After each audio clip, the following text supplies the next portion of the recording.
Herzlich willkommen den Zuschauerinnen und Zuschauerinnen bei Israel Inside.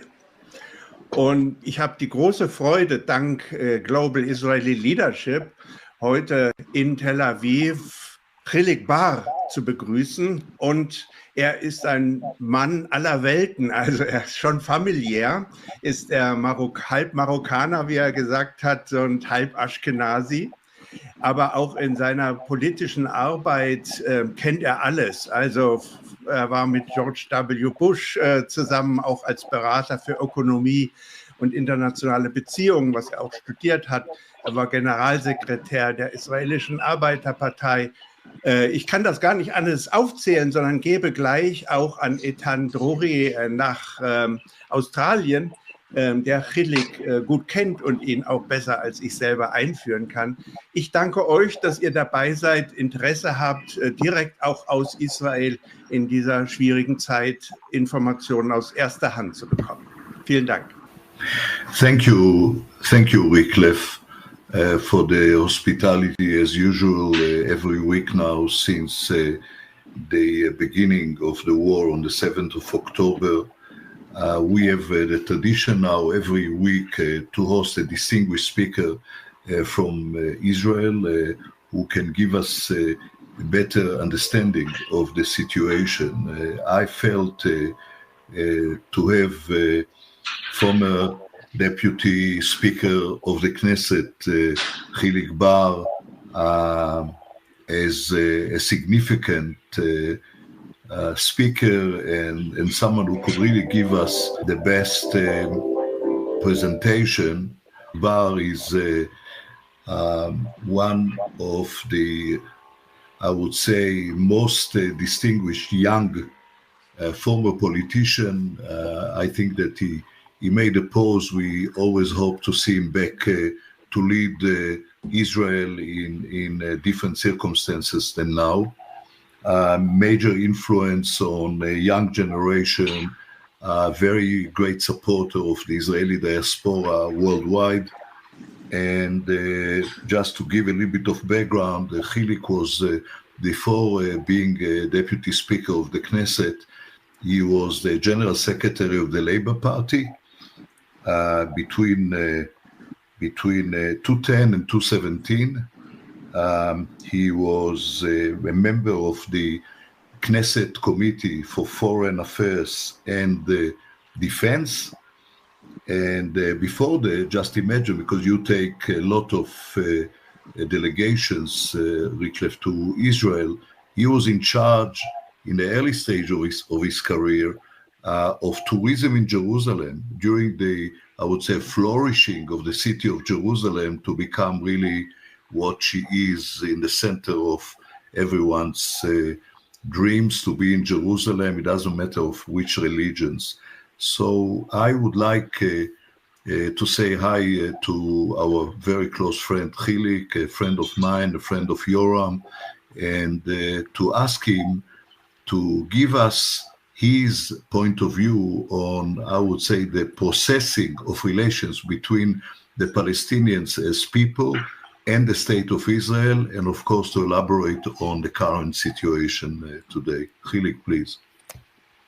Well, thank you very much, Eitan and Wycliffe and Yoram. That's truly a great pleasure being here with you and trying to explain a little bit the situation that we're facing in Israel right now, these horrible days. For us as a nation, as a people, but also a very optimistic days for a better future. And I want to thank you for the Hasbara advocacy for Israel that you are doing, because unfortunately today there is a huge, huge amount of hypocrisy and misunderstanding of the Israeli situation, hearing from leaders in Europe, in Asia, around the world, how wrong Israel is doing, while they would never, ever allow a situation like happened in Israel to happen in their countries. And if something would happen in their countries like happened in Israel, I'm pretty sure that the reaction of almost every state on the globe would be much, much, much more difficult than Israel. You know, as Yoram and Eitan and myself was in the IDF, I'm myself still a captain in reserve in the IDF. We know how the IDF is acting, why the IDF, justifyingly so, described as a very, very moral army, maybe the most moral in the world. We're witnessing even today the actions that the Israeli IDF is taking in order to have as less casualties we can from from innocent population. But to answer Eitan's questions about the relation between Israelis and Palestinians, you know, Eitan, that I'd published many years ago a diplomatic outline that is trying to solve and put in place Israel-Palestinians relations. Where can it go? How can we solve the conflict? But, and I will not elaborate on it right now, of course, but the main assumption that I always said about the Israeli-Palestinian relations is that the Palestinians are split to two kinds of Palestinians. The first kind is those who want to live here next to us. And the second kind is those who want to live here instead of us. Now, we do have an obligation as Israelis to do everything in our power to find any path or any route to make peace or some arrangement with those Palestinians who want to live here next to us, because they are here, they will not disappear, and they should also understand that Israel is here to stay. That's a fact, and it will always be a fact. However, we have nothing to deal with, but absolutely nothing to deal with the Palestinians who decided as an agenda to live here instead of us.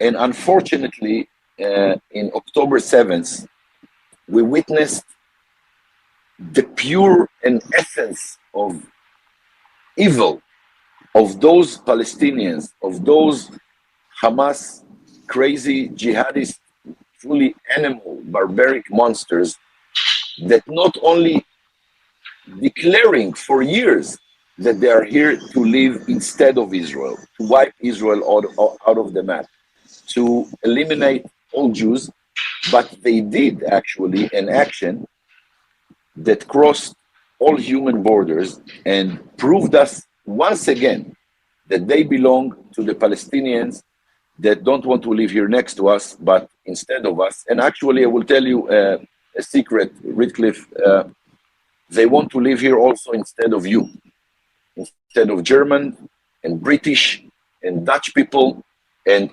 Americans, of course.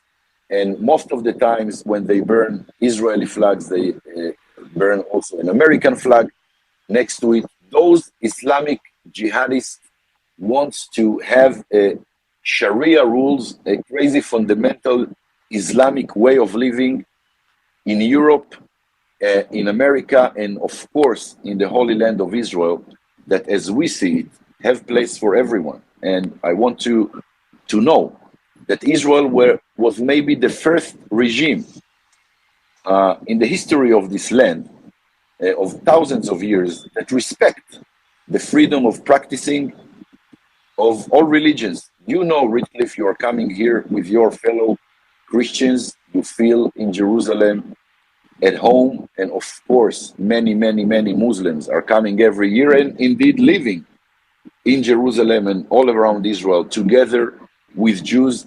As you mentioned in your opening, my parents, you know, my mother is an Ashkenazi who are half Polish, half British, and my father made immigration to Israel, Aliyah from Morocco, where also Jews and Muslims most of the time live together peacefully. Why?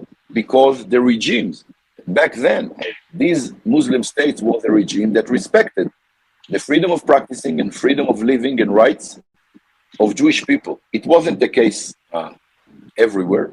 It wasn't the agenda everywhere. We know regimes, both in Islamic states, Arab states, and of course in Europe that didn't respect that. But now, in the current history, once again, we are facing in the most brutal way with barbaric regimes that swear on their formal agenda, not in hidden scripts, the formal adopted agenda of Hamas is to eliminate Israel, is to kill all Jews from the river to the sea.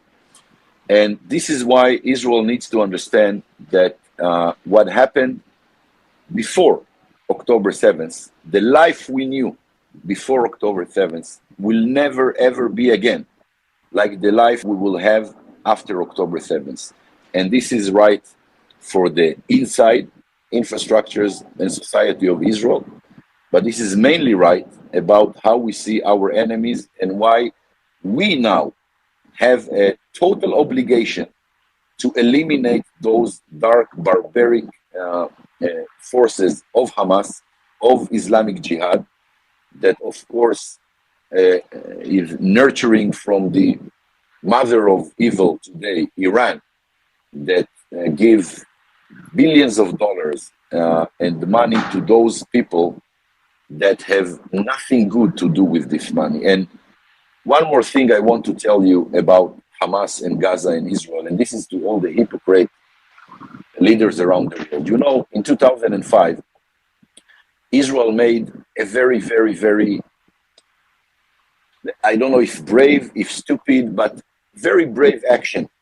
We actually disconnected ourselves from Gaza after many years and generations of Jewish people that lived in Gaza and prospered in Gaza. They had agricultural farms and education and high tech.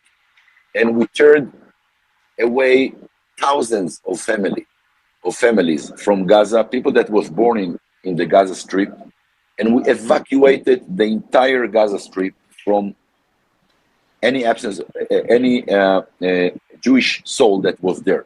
No one Jewish citizen or soldier was living there after 2005. It created a huge trauma in the Israeli society, but we overcome it, I hope. And we gave the leadership the option to do it. And after that, actually Gaza was given from the European Union, from the US, definitely from Qatar, the Emirates, Arab states, Muslim states, billions of dollars, literally billions of dollars throughout the years to recover Gaza, to live. Now Gaza is a small place, 64 kilometers coastline. People said that it's the most beautiful beach and coast in Israel. It could become the next Singapore of the Middle East. And instead, they elected Hamas to govern them. And these Hamas jihadist animals, what they did with those billions of dollars, instead of making it Singapore of the Middle East, instead of investing it in hospitals, in schools, in affordable housing, there is very poor people living there, in developing the tourism, the beaches, the restaurants, everything. They put 100% of the money in creating an underground terror state, terror city of self-developing weapons, of importing weapons. They put 100% of terror on terror while they could invest it on their own people. But as we knew for many years, and now you know because we are seeing in the last few days interviews with the leaders of Hamas, they admit themselves that they don't care about their people. They use their people as human shields. They said that these people are victims, are necessary victims for their war against Israel and Zionism. They actually deliberately put their most strongest bases of terror under hospitals, under a populated place, knowing that the Israeli IDF, if he wants, as I mentioned, those billions of dollars was not invested in order to make Gaza a better place, a heaven for Palestinians, a place who are taking care of its civilians, and they chose to invest these billions of dollars they got from all around the world in terror tunnels, in an underground city of terror in order to launch successful attacks like we witnessed on Israel. These people do not wish to have an Israeli-Palestinian peace. These people do not wish to have good life, definitely not for the Israelis, but also not for their Hamas, for their people in Gaza. And what I mentioned, and I hope you heard me, is that their leaders actually in the last interviews they gave in the last few days admitted that they don't care about their citizens, that they see the citizens as martyrs for the cause of Hamas. And this is why when Israel effort is to eliminate Hamas, we are not doing only the necessary thing for Israel. First and foremost, the immediate way is to protect Israel. But we are also making a big favor to the Gazan people, to the mothers and fathers and children of Gaza that don't deserve to live such a horrible life under the rule of butchers of Hamas. And we also do a very big favor, and this is, you should know, in Germany also, to the Western world, because if the Western world puts as a target to live a life of free, of liberal values, of respecting the others, these people are enemies to every value that we're having. So I don't know how much time I have, but I think I will put an end here and let you ask some questions. But this is more or less how I see the necessity that Israel have to eliminate Hamas for our favor and for the favor of the Gazan people and the rest of the world. Thank you very much, Hilik. In the beginning, you tried to make a separation between Palestinians who are willing to live with Israel and Palestinians who want to destroy Israel. I think it's difficult to separate between the groups. I saw from Gaza a video on 7th of October, youngsters and also old men are coming to the kibbutzim and villages in the Gaza belt, and they weren't terrorists, but they also came and murdered and feel the sympathy with the Hamas. How is it possible to find groups who are willing to live with Israel and the groups who have to be destroyed from power or physically destroyed? Look, this is not Israel's task to make this. It's not our job to make this difference between those and this. We are just mentioning a fact. You should decide, Palestinians, as a society, as leadership, as people, as Muslims, as Arabs, if you want to live here next to us or instead of us. Okay? Now you should know, if you want to live here instead of us, it will never ever happen. We will not allow it, not in a million years. But if you will prove as a society, de facto, that you have a wish and understanding to live here next to us, we as an Israelis have an obligation to try and find the way to do so, because you are here, whether we like it or not. But to your question, Redcliffe, you know, as a way of life, I never make generalization. I never said all the Muslims or Arabs are evil, all the Germans are this, all the Jews are that, because it's just not true. I truly believe that there are good people and bad people. And by the way, I met in my life in several occasions Palestinians who understand that Israel is not a big devil, and that in secret and hidden rooms they are telling us, me, that they wish and pray that Israel will eliminate these crazy animals of Hamas and like Islamic Jihad, because they understand that these monsters of Hamas are also destroying their life. And yes, I guess in the Palestinian society, like in the German society and in the Israeli society, there are young people also that wants to live a normal and fair life, that wants to prosper, that want to study, that wants to go abroad. but it's also their duty to make their society better, to go against Hamas and like Hamas organization. It's not always easy because these Hamas barbaric terrorists are ruling with a lot of force, but there should be some action and proof from the Palestinian society that they understand that Israel is here to stay. But as long as they don't understand it, Israel don't have to apologize 1 minute, 1 second for protecting ourselves. And as any other state, we will do everything in our power to protect our families, our children, our beautiful state, and our way of life. So again, I'm not the one to say this Palestinian is good and this Palestinian is bad. It's on their shoulder to prove that they can be partner for maybe a future peace. And by the way, you know, whenever a Palestinian told me before, Israel don't want to make peace, my answer to him was always the same. I told him, my Palestinian friend, you know, not like the Palestinians, we Israelis proved that we are capable of having peace with Arab and Muslim state.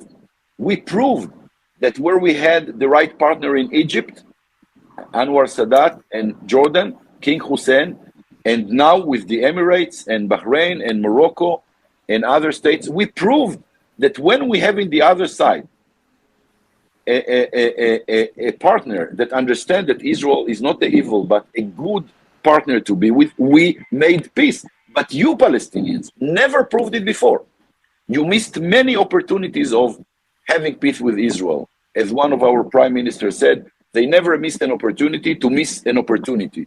And this is why, if they will prove in the future that they change their ways and are willing to make peace with Israel, we have an obligation to try and make peace with them, but be confident in one thing. Even if we will have peace with the Palestinians and with the entire Arab world, let's say, yeah, we will never, ever be relying on anyone. We will always have to have a very, very, very strong borders and soldiers, an army, and intelligence, because as much peace we will have, we know that things can change, and we will always need to be relying on ourselves first, and then, of course, also to being back supported by our partners and allies like the US, like Europe, some countries, Germany, and others. But first, to rely on ourselves and be taking care of our own destiny forever and ever. But we're always open to better future if we will have partner in the other side. My question to Hilik, you were for some years chairman of the caucus to resolve the Israeli-Arab conflict in the Knesset. Mm-hmm. And the one thing I remember you mentioned to me a few years ago, and I think that this is really essential to answer, is that once came a representative, one of your conferences that you attended in Europe, came a representative, if I'm not mistaken, the Palestinian authorities, and said to you, we didn't find it any more essential to have suicide bombing in the streets of Israel.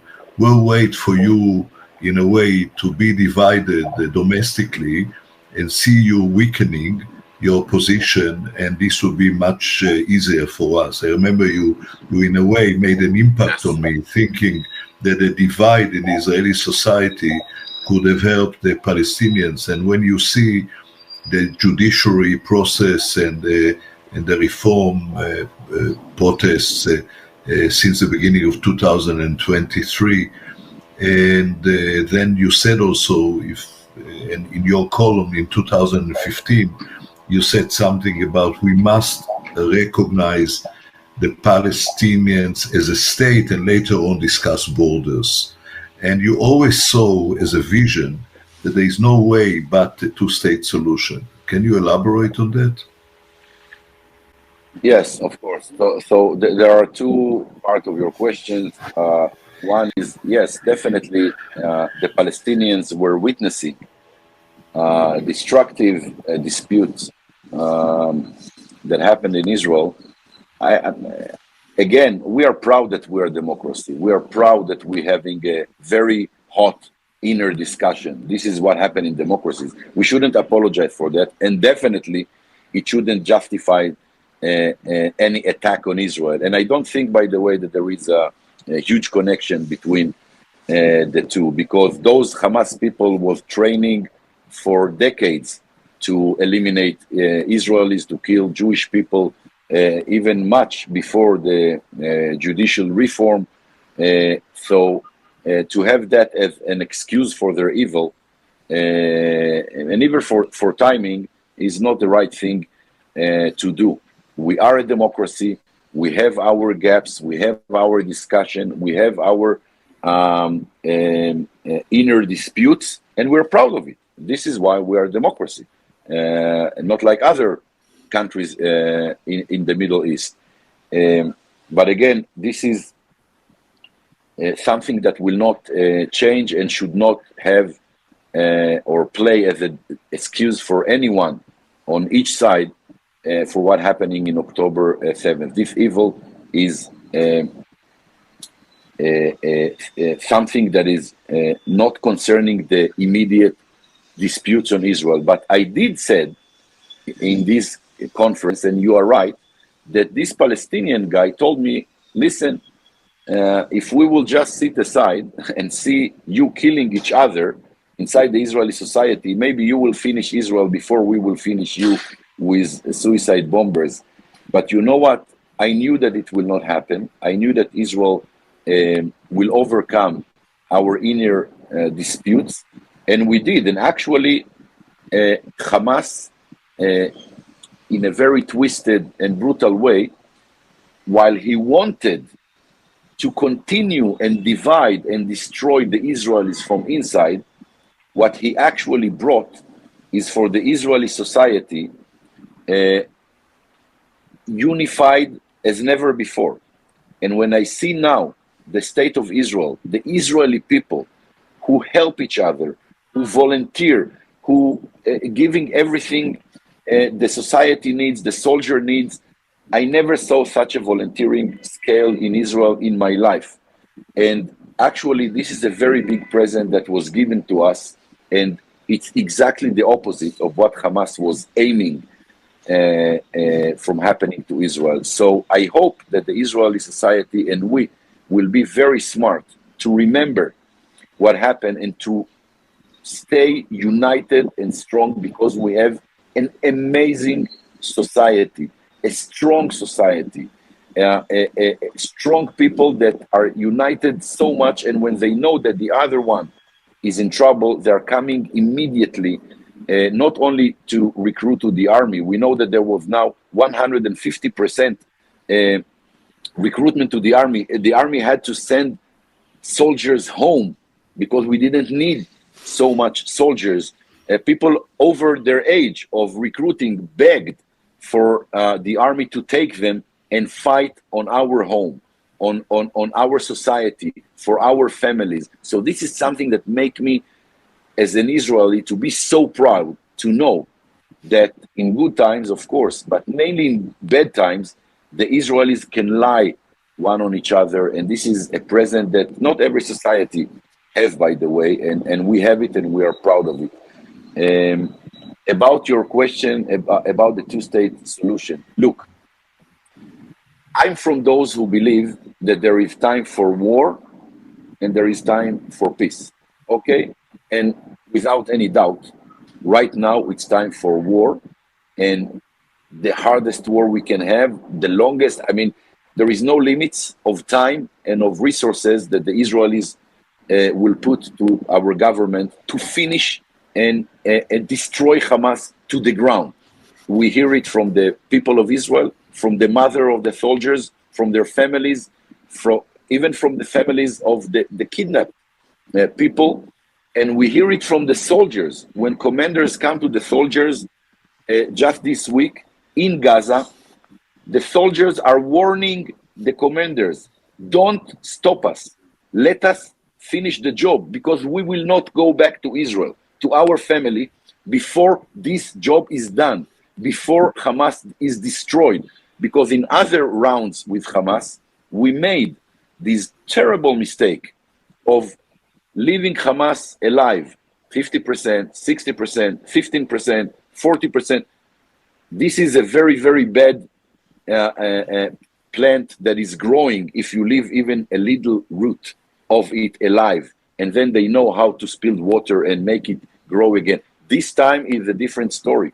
This time our leader, our cabinet, our government, and our society and soldiers promised Hamas should be eliminated from definitely political power, controlling, governing Gaza, but also from the entire military abilities. Gaza should be dismantled from weapon, 100%. Of course, unfortunately, this is only in the hand of God. We cannot eliminate ideology. We cannot eliminate hatred and evil. So it's not a purpose for us to try to educate Hamas, because they will probably hate us all of their life. But this is their problem. It shouldn't be my problem. What we need to eliminate is their political power and their military power. And then, as second stage, if Gaza will be demilitarized and will be governed by some entity that will be able to take the life of the Gazan people to a better place, that will recognize fully the right of Israel definitely to exist, but also to protect itself. And they will prove, as I said, they will prove that there is a partner for peace in some places in the Palestinian Authority, in Gaza, in the West Bank. So Israel indeed have an obligation to try and solve the conflict and not just to manage it. It will not be easy. It will not be in any price, by the way. We will not achieve peace in any price. We will not be paying any price for peace, because the result of peace need to be that Israel will be fully secured and its borders forever and ever. But yes, out of the solutions on the table right now, I do believe that the two-state solution, again, it's not the time to speak about it. Now it's time for war. But at the end, it is the solution, as I wrote in my plan many years ago, a fully demilitarized, I wrote it 10 years ago, Palestinian state next to Israel with the almighty IDF army. Because, again, Israel today have peace with Arab and Muslim states, not organization. A peace agreement, any kind of agreement you make with a state. I do believe that if one day the Palestinian Authority, whatever will be left on Gaza and in the West Bank, will be a demilitarized state with a normal regime that will be part of the Arab world that is willing to live next to Israel, like Egypt, Jordan, the Emirates, Morocco, Bahrain, and others. So yes, we do have an obligation to think about the next stage and how we do normalize things with them, so they will have also an option to have a better and a prosperous life. And if they will have a better and prosperous life, the people of Gaza and the West Bank, I think that it can bring us also a better life. But again, this is not for now to discuss. Now there is one mission, and this is to win this war to the end. Hilik, I used the opportunity to ask something a little aside, since you were also in the administration of Jerusalem, We have also we have a lot of Christians hearing the interview with you and your presentation, so I try to ask this. We have Christians in Jerusalem from Germany, and now they are terribly quiet, nothing to hear. I don't hear anything from them since 7th of October. But before, there were loud voices accusing Jews, Orthodox Jews, for spitting on Christians, for making the life in Jerusalem more and more difficult. What do you think about the situation primarily in Jerusalem between Christians, Jews, and also Muslims in the religious perspective? This is a very important question, Redcliffe. And, you know, as Jewish and Israeli, I was always very, very proud. I was always very proud that in Israel, democratic state, our regime was a state that allowed the freedom of practicing to Jews, to Muslims, definitely to Christians. And actually, we were so keeping it as a principle that we even forbidden Jews from going up to the Temple Mount, which is a holy place for us, because we didn't want to hurt the feeling of Muslims. This is how liberal it was. And when I saw, and as Eitan said, when I was a city councilor in Jerusalem for 5 years under Mayor Barkat, I was in charge of the tourism and of the holy places, and we took in a very serious way the mission to allow any believer from any faith to feel in Jerusalem at home. And we hosted millions of Christian pilgrims. I hosted a lot of them personally as city councilors, but also from Muslim states and of course the Muslims of Israel. And when I saw, Redcliffe, these stupid and evil but very small stream of ultra-Orthodox Jews spitting on Christian pilgrims, I was ashamed. I was ashamed as an Israeli and as a Jew, because what he did is not a Jewish thing to do, and not an Israeli thing to do, and not a Zionist thing to do. I was ashamed, and I was proud that it took not a lot of time until the police and the political level reacted and make arrests and apologized for the leaders of this Christian group that was attacked. And I want to tell you that Israel should never ever tolerate one case like this again. And the punishing of these stupid, barbaric people that damage Israel and damage Judaism by doing this terrible thing, the punishment should be without mercy. So everyone else will see and learn that Jerusalem is home for all religions. And you don't have to be a citizen of the state of Israel. You can come as a pilgrim, as a tourist. But if you will come from Germany or from Africa as Catholic or Protestant or whatever, you should feel at home first and very, very safe. And I'm happy and proud to say, Redcliffe, and you know it, that 99.9% of the times, this is the case. This phenomena of spitting of pilgrims is something new, is something we didn't know before. It was very narrowed. It was by very few stupid and evil people that I hoped that learned the lesson from the police and from the authorities. And I hope and pray that it will never happen again. And anyway, as a Jewish and as an Israeli, I'm telling you that I'm ashamed and sorry that even these small things happen, because this is not a Jewish thing to do, and this is not an Israeli thing to do. And I'm inviting all the pilgrims from Germany, from all around the world of Christianity, to come to Israel, to support Israel. This is your home. This is your holy places. This is where your religious leaders are in and was born, of course. And this is your home exactly. It is the religious home of any other Jew or Muslim that feel that this is his home. So again, my apology for this stupidity and evilness. Thank you, Hilik, for your important sentences. Yoram, please try again. Yes. So I have, I know, I noticed when people speak about peace, there are always war. It was before the first Intifada, the second Intifada with the Camp David, and now with Saudi Arabia. But, maybe people here ask for perspective. So what it's not time to speak about many things, but Hilik, you are very pragmatic person and politician, and you have now a lot of experience with the Emirate. Do you think Emirate or Bahrain can help sometimes in the future in Gaza for a better future?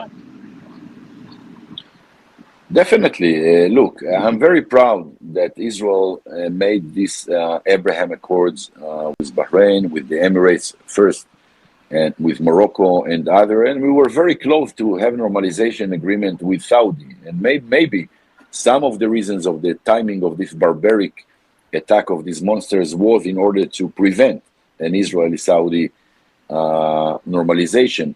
But after it will be over, I think that the Emirates and the Israelis proved, and the Bahrain and Morocco proved, that when there is leadership in societies on both sides that wants to enjoy the advantages of peace and prosperity, we're making peace. And as you said, I'm very involved in the UAE. I'm visiting there a lot. I was there many times since we had agreement with them. And I see how the tourism and the business on many fields are prosper between the Israel and the UAE. And this is why I hope that one day after this war is over and we will clear Gaza of Hamas and terror, and the Palestinians will create some leadership that will understand that Israel is here to stay and will want to make a better life with us. Maybe the UAE, Bahrain, Morocco, Egypt, and Jordan, of course, maybe they have their ways and tools and the capacity to assist. Because again, if Israel is saying something to the Palestinians and telling them that it's good for them, it's nice. But when they hear it from their colleagues and brothers and sisters from the Muslim world, from the Arab world, when they show an example of, look how Morocco and Bahrain and the UAE made peace with Israel and the sky didn't fall, everything is okay. So maybe you should try it also, our fellow Palestinians. Maybe if the Palestinians will hear it from them, it will contribute. And as a fact, I know that they want to be involved in a solution between us and the Palestinians. But again, Yoram, it's even annoying me to talk on a solution between us and the Palestinians until these barbaric monsters in Gaza are all under the ground, but not safe in their tunnels, but under the ground for good. And then maybe after some time, we will be able to get our powers and be mentally free again to even discuss a beginning of relations or negotiations with some Palestinian entity on peace. Right now, the Israelis are in such a huge grief on what happened. We do need to say a word. Right now, we are in a huge grief on the hundreds and thousands of dead people. And of course, we should mention our 242 brothers and sisters that are in the captivity of Hamas, that are hostages in Hamas, babies, children, mothers, fathers, old people, Holocaust survivors. These animals took whatever they can with no mercy. And I'm happy and proud that the Israeli leadership said that we have two aims for this war against Hamas. One is to eliminate Hamas, and second is to bring all of our citizens and soldiers back to Israel. And until it will not happen, this war will not end. Point. Yeah, I would like to ask you, without any assumption, but really with open mind and common sense, how do you see the day after? In the near future, immediately after, and how do you see, in a way, the Israeli society collecting or recollecting itself to the extent of working together?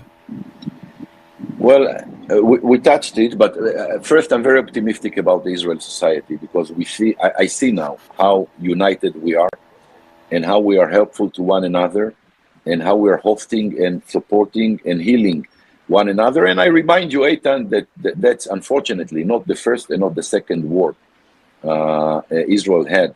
And Israelis and Jewish people throughout not only the 75 years we are a state, but since the day of the Bible, we always knew to overcome and prevail very, very big enemies. Everybody wanted to eliminate us, but nobody, thanks God, succeed to do it, and nobody will succeed to do it. So knowing the Israeli people, the inner strength of the Israeli people, the brave mothers and fathers and soldiers that we're having, the bounding for one each other, caring, knowing that it's not only me and me, but I have a big family of brothers and sisters, which is the entire Am Israel, it's the entire Israeli people. We are one. Knowing this as a Jew, as an Israeli, makes me very optimistic for the day after. In the day after, we will have to do two things. One is to heal our wounds. And when I'm talking about the day after, I'm talking about again and again, I would say, destruction of Hamas and bringing back all the entire hostages, civilians and soldiers, back to Israel. After this will happen, we will continue the healing process inside, and we will need to see what we're doing outside in order to make sure.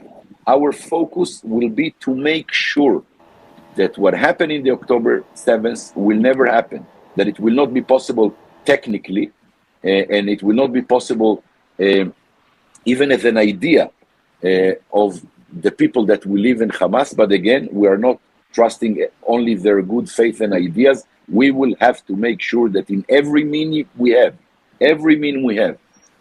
these breaking into our borders, go to our cities, butchering our people, go into homes and military bases, it will just be not possible. There are many military and other solutions that we are discussing now. I cannot elaborate, and of course I don't know all of them, but there is people that their task right now in Israel, formal people, is exactly to think about the day after, both as a society, but also in a way of how to not allow in any border of Israel.